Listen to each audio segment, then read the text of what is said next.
dia a todos. Não sou presidente de nenhuma associação, portanto represento aqui 3 filhos que se encontram comigo e que precisam viver dignamente.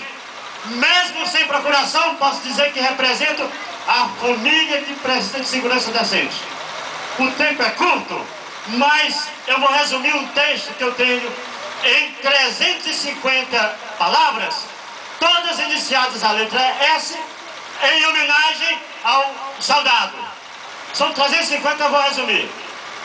Senhores superiores, senhores sargentos, senhores subordinados, somos servidores sociais, somos sargento, sendo sargento, soldados são subordinados. Só, senhores, senhoras, saibam, ser soldado significa ser sagaz, ser sério, ser sapo. Se souber sambar sem som, sabe ser soldado.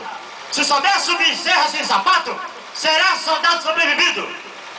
Ser soldado significa saber suar sem sol, ser servidor sem salário. Seu salário é seu sucesso se souber solucionar sérios sinistros. Senhores sacripantas, saibam, seremos severos. O restante está no site agente190.com. Muito obrigado, bom dia. Ok, aí